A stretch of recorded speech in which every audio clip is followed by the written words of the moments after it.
அது அப்புறம் நடக்கிறது, அதை போய் பேசிட்டு வேண்டியதில்லை. வந்தால் போனால் அது கொடநாட்டில் என்ன நடந்தது அதை யார் விசாரிப்பா? தூத்துக்குடி துப்பாக்கி சூடு இருக்குது, அது நடந்துருச்சு, 15 பேர் இறந்துட்டாங்க. அருணாஜெயசி நம்ம தாக்கல் செய்த அறிக்கைக்கு என்ன விசாரணை இருக்குது? சும்மா சொல்கிறதா. இப்போ இவங்க ஆட்சியில் இருக்கும்போது நாங்கள் வந்தாலும்பாங்க, நாங்கள் வந்தால் தூத்துக்குடி துப்பாக்கி சூட்டுக்கு ஒரு விசாரணை நடத்தி உடனே கொண்டு வருவோம்னாங்க. அது ஆட்சியே முடிய போகுது. 2 மாதத்தில் கொடநாடு கொலை வழக்கை விசாரித்து நீதியை நிலைநாட்டுவோம்னாங்க. எங்கிட்டு நாட்டுறாங்க? இது மாறி மாறி இது ஒரு எங்கள் ஊர் நம்ம கிராமங்களில் எரிஞ்ச கட்சி எது எரியாத கட்சின்னு ஒரு பாட்டு கச்சேரி நடக்கும், அது மாதிரி தான் இது.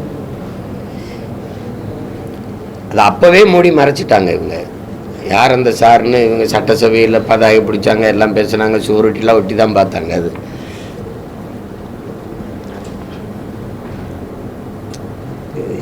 எப்படி பார்த்தாலும் இதை எப்படி சகித்துக்கிற முடியுது சொல்லுங்கள்?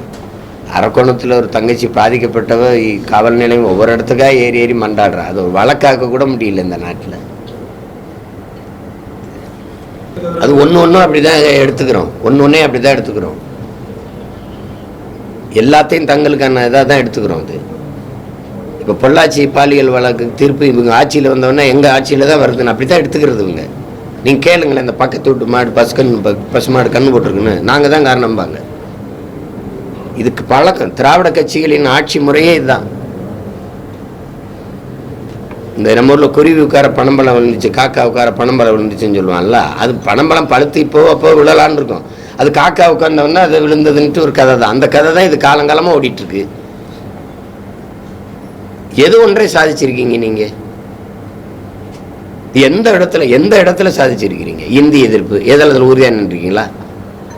இந்திய திணிச்ச கட்சி எது? காங்கிரஸ். அந்த கட்சியோட அற்ப தேர்தல் வெற்றிக்கு அரசியல் லாபத்துக்காக கூட்டணி வச்சு எந்த எதிர்ப்பும் இல்லாமல் இந்தி வந்துடுச்சு. இருக்கா இல்லையா? இப்போ எங்கே இந்தி இல்லை?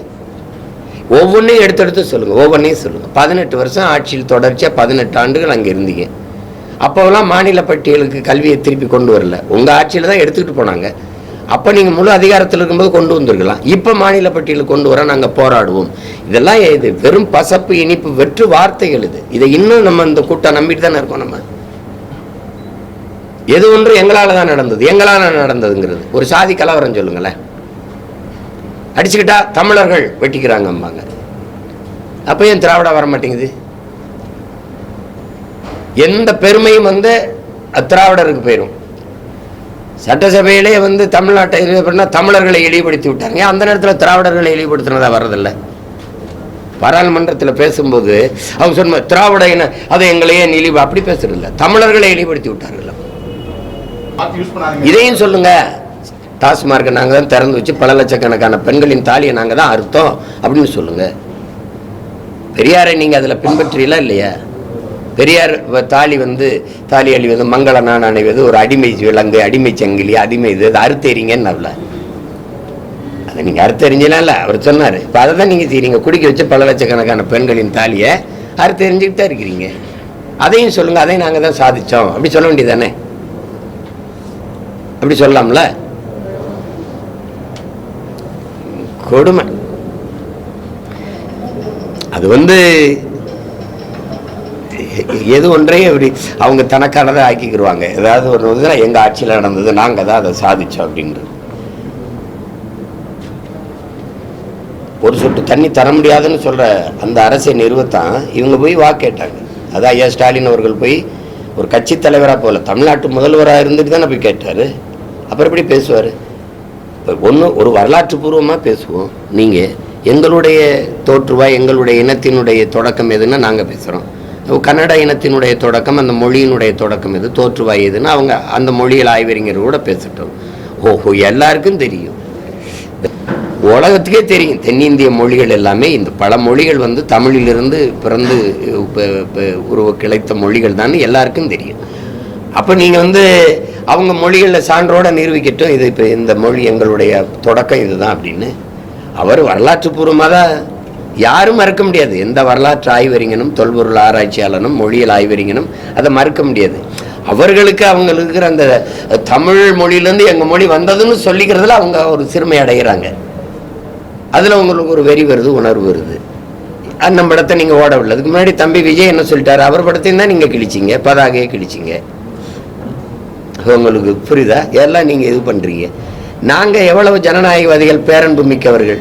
உங்களுடைய KGF 1, 2 நாங்கள் எந்த இடையூறு இல்லாமல் ஓட விட்டோமே, அதுக்கான பரிசு தானே இது? சொல்லுங்கள், அதுக்கான பரிசு தானே? தமிழிலிருந்து வந்த மொழின்னு சொல்கிறத தாங்க முடியல. ஆனால் கர்நாடகாவிலேருந்து வந்த தலைவனை எனக்கு தந்தையாக்கி வச்சிருக்கேன். நீ பெரியார் எங்கள் தந்தைன்னு சொல்லி நாங்கள் போராடணும், நாங்கள் கொண்டாடணும். எப்படி இருக்கு? அங்க கன்னட அமைப்புகள்லாம் போராடுது, இங்க யாராவது இந்த கருத்துக்கு ஆதரவு அண்ணன் கமலுக்கு சொல்றாங்களா பத்தியெல்லாம்? ஏன்னா தமிழனா இல்லை, தமிழன் சாதி மதமா பிளந்து பிரிஞ்சு நின்றதுனால, சாதி மத உணர்ச்சிகள் மேலோங்கி நிற்கிறதுனால தமிழன்கிற இன உணர்ச்சி செத்து போச்சு, மான உணர்ச்சியும் செத்து போச்சு. சரி, அந்த நாட்டு முதல்வர் அப்படி பேசுறாரு. எங்க முதல்வர் என்ன சொல்றாரு? தமிழிலிருந்து பிறந்ததான் கன்னடம். 1800 ஆண்டுல பிறக்குது. அது 1600 தெலுங்கு வருது. 15ஆம் நூற்றாண்டுல மலையாளம்ங்கிற மொழியே கிடையாது. 500 ஆண்டுகளுக்கு முன்னாடி தான் அது உருவாகுது. அதுக்கு பிறகு துளு சமஸ்கிருத சொற்களை இன்னும் அதுக்கு அங்கே அம்மா அப்பா அக்காலாம் இருக்குல்ல, கன்னடத்தில் இருக்கு. சாப்பிட்டீங்களா நீங்கள், போஞ்சஸ்தீரா மீர், ஒரே ஒளி அளவில் தான் தெலுங்கெல்லாம் இருக்கும். நாங்கள் வணக்கம்னா அவங்க நமஸ்காரம், நாங்கள் அப்படி போயிடுச்சு. சமஸ்கிருதம் கலந்து பேசி பிளந்து பிரிந்த மொழிகள்னாலும் உலகத்துக்கே தெரியும். அப்போ அதை ஏற்க அவங்களுக்கு மனசு இல்லை. சரி, அது ஒரு தமிழ்லேருந்து வந்ததுன்னு சொல்லிட்டாங்கங்கிற ஒரு இது இருக்குது அவங்களுக்கு. பொய் சொல்லி விளையாடுறதுக்கு என்ன நாங்கள் பொழுதுபோக்காது? நீங்கள் விபத்துங்கிறீங்க, விபத்துனா பாதிக்கப்பட்டவர்களுக்கு உதவக்கூடாதா? ஒரு சாலையில் ஒரு விபத்து தான் விட்டு போவீங்களா என்ன? இதில் என்ன பேர் வாங்குறது? சரி, அந்த உதவியை நீங்கள் செஞ்சு ஏன் பேர் வாங்கலை? தமிழக வெற்றி கழகத்தினுடைய பிள்ளைகள் போய் உதவி செஞ்சு பேர் வாங்குறதுக்கு உதவி செஞ்சாங்க. அதையே நீங்கள் உங்கள் கட்சி உறுப்பினர்களோ அல்லது தொண்டர்களோ போய் அந்த உதவியை செஞ்சு நீங்கள் பேர் வாங்கியிருக்கலாமே. உங்களை யார் வேணாம்னா? இதெல்லாம் கால கொடுமைன்னு தான் நினச்சிக்கணும். இதெல்லாம் இது என்ன விளையாட்டுக்கு நாங்கள் சும்மா இருக்கும்போது எங்களை அடித்தாங்கன்னு போய் சொல்லி வாங்குற அளவுக்கு என்ன இருக்குது சார்? அப்படி பேர் வாங்கணும்னு என்ன இருக்குது? இல்லை தம்பி விஜய் வந்து அதை தீர விசாரிக்காமல் ஒரு அறிக்கையை கொடுத்து கண்டிப்பாருன்னு நினைக்கிறீங்களா? சொல்லுங்கள், நீங்கள் சொல்லுங்கள். நீங்கள் அந்த தவறை மறைக்க போராடுறீங்க, நாங்கள் தவறு நடந்துருச்சு நடவடிக்கை எடுங்கன்னு சொல்ல வர்றோம். இதானே அது? எந்த அரசு ஒத்துக்கிறது ஆமாம் தப்பு நடந்துருச்சுன்ட்டு? அதில் எனக்கு ஒன்றும் கருத்து இல்லை. அது தனிப்பட்ட முறையில் நான் எங்கள் ஐயா மேலே வந்து அளவு கடந்த மதிப்பும் பேரன்பும் வச்சுருக்கேன். அதே மாதிரி சின்னையா மேலேயும் ரொம்ப பேரன்பு வச்சுருக்கேன். அங்கே தான் நான் இருந்தேன். இப்போ அதில் போய் இப்போ இது பண்ணதில்லை. அது எங்கள் ஐயாவுக்குள்ளே சின்ன சின்ன மன வருத்தம் இருந்திருக்கலாம், அதனுடைய வெளிப்பாடை இப்போ பேசலாம். இதில் போய் இதை பேசிட்டு இருக்க வேண்டியதில்லை.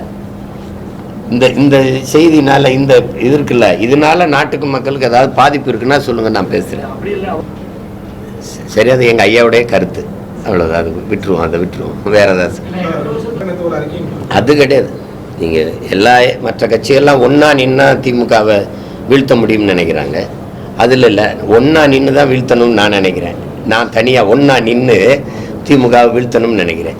அது ஒன்றும் நீங்கள் வீழ்த்த முடியாத பெரிய கோட்டையோ ஒரு இதோ எல்லாம் ஒன்றும் கிடையாது. அது திருப்பி நான் சொல்ல பாருங்க, ரஷ்ய அதிபர் ஸ்டாலின் சொல்கிறாப்புல, உலகத்தில் வெல்ல முடியாத படை என்ற ஒன்று இருந்ததாக வரலாற்றில் செய்தி இல்லடான்னு. இது ஏமாத்துறது. எதிர்கட்சி தலைமையாக கூட வர முடியாத அளவுக்கு கட்சி தோத்துருக்குல்ல, பல இடங்களில் கட்டுத்தொகை இழந்தது இருக்குல்ல அந்த கட்சிக்கு. அப்புறம் என்ன பேசிட்டு இருக்கிறீங்க? வீழ்த்த முடியாதுன்னு ஒன்றும் இல்லை. உயர்ந்த நோக்கம், உயர்ந்த தத்துவம், கடுமையான உழைப்பு, கோட்பாடு இருந்தால் வீழ்த்தலாம். திமுக இதெல்லாம் எங்கள் அண்ணன் திருமாவளவன் சொல்கிறாருன்னு நீங்கள் சொல்கிறீங்களே, ஓட்டுக்கு காசு கொடுக்காம வெல்லுமா? ஐயா ஸ்டாலின் முதலமைச்சர் தானே, பெரிய தலைவர் தானே, அவர் தொகுதியில் அவர் நிற்கிற இடத்துல வாக்குக்கு காசு கொடுக்காம வெல்லுவாரா? இதில் எங்களுக்கு வந்து திமுக தான் ஜெயிக்கும். ஜெயிச்சு என்ன ஆகும்? இதை விட கொடுமையாக வரும். சகலாச்சாரம் குடிச்சா 10 லட்சம் கொடுத்தோம் போன ஆட்சியில், இந்த ஆட்சியில் 20. அதான் 20 லட்சம். வேற என்ன மாறுதல் வந்துடும்? திமுக வந்தால் என்ன வந்துடும்? இந்த குடும்ப தலைவிக்கு 1000 வேணா கூட ஒரு 500 சேர்த்து கொடுப்பாங்க, 1500. வேற ஏதாவது மாறுதல் வருமா? மலையை குவாரின்னு வெட்டுறதை நிறுத்துவானா? உலகத்தில் மண்ணள்ளி ஆற்று மணலை விற்கிறத நிறுத்துவாங்களா? டாஸ்மார்க்கை மூடுவாங்களா? என்ன மாறுதல் வந்துடும்? லஞ்சம் வாங்குறது இந்த சொல்றாருல, எந்த ஒரு வேலையா இருந்தாலும் காசு. அப்புறம் இது கவர்மெண்டா கமிஷன் வண்டியா? கவர்மெண்டா கமிஷன் கிடையாது சொல்லுங்க. அது எதுக்கு கமிஷன் கொடுத்தா தான் அவர் எதிர்கட்சியா இருக்கும்போது கமிஷன் கரப்ஷன் இப்படி பேசிட்டு, அப்புறம் அது வந்தா அதே தான் கலெக்ஷன், அதானே அதே தான் இப்ப நடக்குது. கடமை கண்ணியம் கட்டுப்பாடுலாம் அது ஒண்ணுக்கு தான் இங்க தட்டுப்பாடு இருக்குது. வேற என்ன இருக்காங்க? என்ன மாறுதல் வந்துடும்? 5 ஆண்டுகளை தமிழகம் கண்ட வளர்ச்சியை சொல்லுங்க.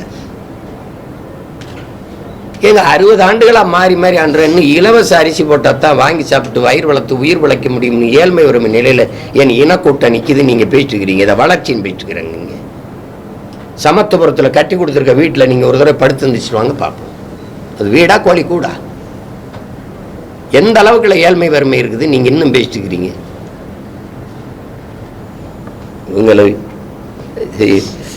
இப்ப இந்த தேர்தல் வர வர பாருங்க எவ்வளவு அன்பும் பாசமும் மக்கள் மேல அக்கறையும் வருதுன்னு பாருங்க. அறிவிப்பாங்க பாருங்க ஒன்னு ஒன்னும்.